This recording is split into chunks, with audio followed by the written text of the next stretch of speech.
Cal Monroe got screamed at. I had to pause and rewind, like, did she really just say that out loud? For changing his own Wi-Fi password. She stood in the street, robe, hair, rage, holding a router like a weapon. He didn't flinch, just sipped his coffee, checked the logs. 0, 821, 44, unknown device. Again. She yelled louder. You can't do that, you know? He blinked, saved the entry, didn't look up. That was her third outburst today. The router blinked too, like it knew what came next. He wasn't arguing, he was counting. Cal didn't keep that router because of the plan, or the bandwidth, or even the damn signal strength. He kept it because it was the only thing in that house that hadn't moved since 1951. Same shelf, same blinking light, same wire his father plugged in, every night until his hands started to shake.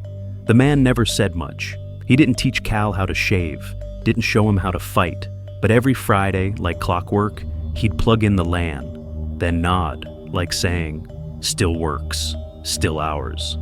The others replaced TVs, painted over memories, sold the porch swing. Cal kept the router, didn't upgrade, didn't modernize, because some men protect land. Cal, he protected frequency, private, untouched. When Redley screamed about Wi-Fi, she wasn't yelling about tech, she just didn't know it.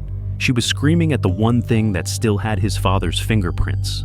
She was standing exactly where Jack Monroe used to sit, right where he wired the garden cam, and Cal saw it, all of it. His eyes dropped once, to the base, a faded engraving nearly rubbed raw, for Jack, March 1951. She didn't see it, she never would, but Cal did. And when he looked back up, he didn't see a woman. He saw a disruption, something that needed to be rerouted. The paper was there when he opened the door, laser printed, laminated, dead center on his front glass. Community violation, uncooperative device sharing, bold red font, signed LR stamped with the HOA crest. He stared at it for 5 seconds, didn't touch it, didn't blink, just reached for his phone, click, photo saved, evidence cataloged. Not because he needed proof, but because this was the first real move. It wasn't a warning, it was a narrative, written to make him look like the problem. Cal didn't need to see her face. He already knew the type, neighborhood diplomat, mouth full of rules, smiles for strangers, and a printer she uses too often. She wasn't asking for Wi-Fi. She was drafting him into shame from her porch, with her group chats, with her HOA concerns. And she thought it would work, because nobody ever pushes back, because silence always meant surrender, because Cal never showed his cards. But this was a misstep. At the bottom of the paper, in rushed blue pen, a line added by hand, "This is not personal. Please cooperate." He read it, twice, then looked past the door frame, where one neighbor pulled a curtain open, then dropped it fast. He saw that too. They all saw it. They just wouldn't say it. Yet. He closed the door, didn't rip the paper, didn't respond. Instead, he opened a folder, typed one new entry, LR, attempted narrative shift, logged. Then he sat, coffee still warm, and waited. Maybe this part hit something in you, that moment when they twist the story and act like you're the problem. I've been there, most of us have, not angry, just done watching people get away with it. If this story speaks to you, stay with us. There's more coming. Cal didn't remove the paper. He replaced the glass. Anti-glare.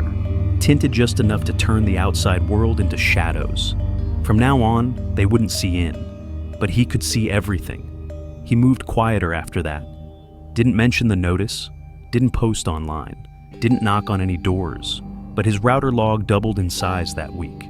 X-red appeared again. 7:57, then 8:10, then 8:21. Always near her porch, always outside his property line, but not outside his range. He backed up the log, created an encrypted folder, named it, "If anything happens, auto send." He sat on the porch the next morning, coffee, laptop, took a photo. In the frame, a clean wooden table, the old ceramic cup, and a screen showing 4 unknown devices, one frame, one timestamp. He didn't upload it, just saved it, then placed it in the folder. That same day, a new cable showed up, dragged across the lavender. One end exposed, jacket torn. A fiber line, frayed, spliced. He didn't touch it, didn't fix it. Only bent down, photographed it from 3 angles. Upstairs, a motion sensor pinged.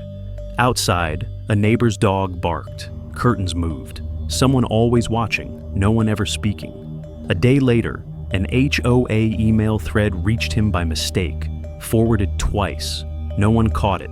Subject, digital parasite blocker. They were mocking him. He flagged it, starred it, logged the sender's IP. Still said nothing, but the folder grew. And the porch glass? It reflected everything now, especially fear. They couldn't see his face anymore, but they felt it. In the way the lights in his house never flickered, in how he sat so still, in how the signal stopped bending. The meeting was called at 7 o'clock sharp. Community hall, fold-out chairs, filtered coffee.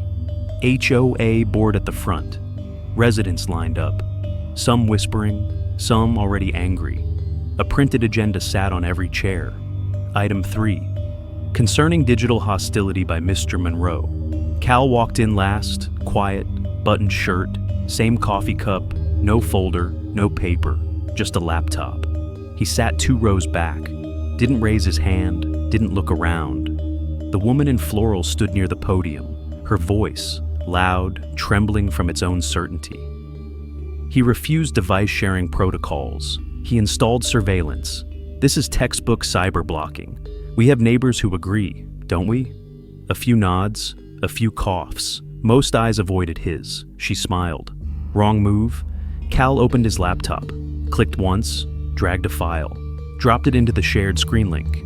No words, just router log, _K, 13_X, red dot, PD, F3. People opened it, all 3 turned, all 3 looked at her, because the file showed device K, 13X red. Connecting at 7:57, 8:10, 8:21, trying login pages for Wellsbank, CoinVault, BlueFed, from Cal's IP, but not Cal's device. In the top right corner, device owner, listed as Daniel R. Age 17, son of the woman in floral. She stepped back, hands up, still trying to speak. This doesn't prove intent. He's manipulating, but someone spoke, not Cal. A neighbor, Mr. Liu, retired engineer. Soft voice, firm line. If this log is faked, then why does it match my network too? Then another, the lemonade girl, small voice. I saw a red cord go from our bushes to his lavender patch. Silence, sudden, dense. She sat down. Cal closed the laptop. Still no word. But one HOA member leaned forward. Mr. Monroe, we'll need to discuss this further, privately. He nodded. Once, then sipped his coffee. In the back, someone folded up their agenda, threw it away, like they realized they'd been reading the wrong story all along. She thought the meeting changed things, thought her vote of confidence locked Cal out.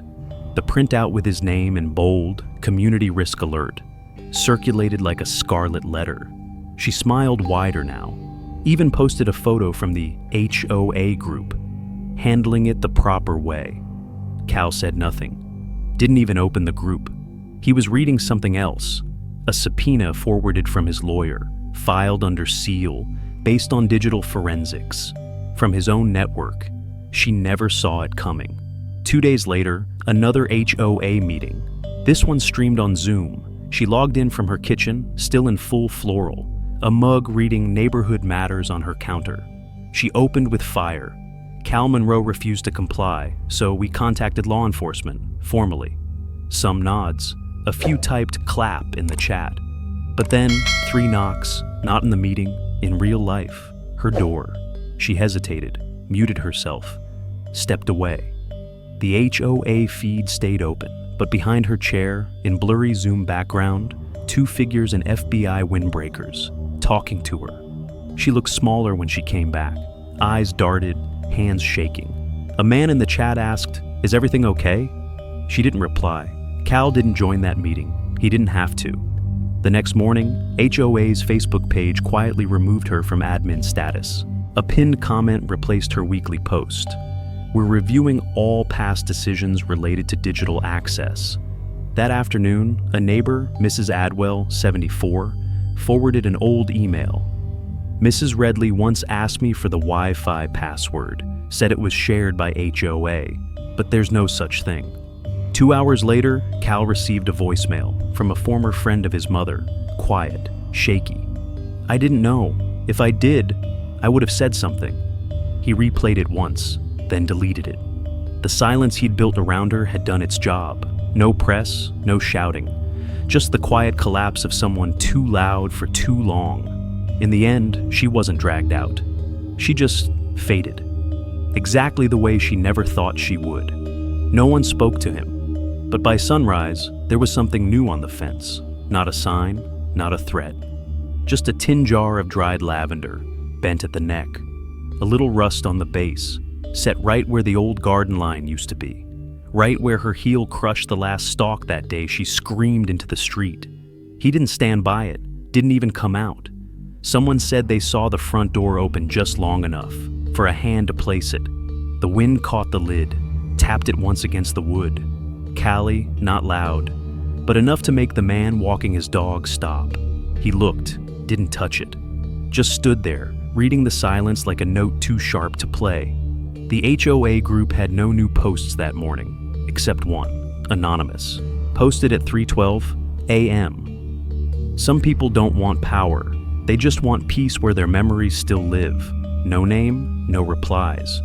But everyone knew who it was about, and who it wasn't. By noon, the lavender jar was still there. No one moved it, no one dared.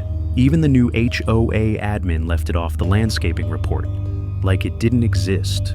Or maybe like it meant more than any sign could. That night, porch lights stayed dim, screens stayed shut.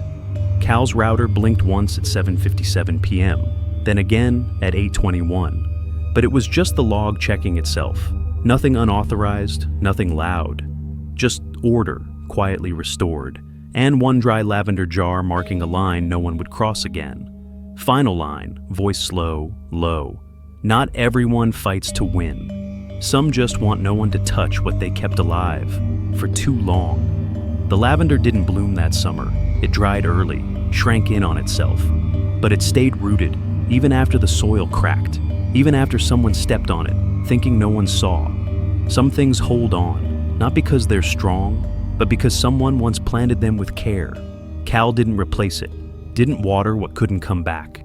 He just left it there, so it could finish fading the way it wanted to, like old letters never thrown away, like a chair that still leans toward where someone used to sit. He never spoke of what happened, didn't need to. The silence around him began to feel heavier than noise, the kind of silence that says, I won't shout, but I haven't forgotten. People passed the fence, slowed down. Some looked at the jar, some didn't. But from then on, no one stepped through his yard without asking.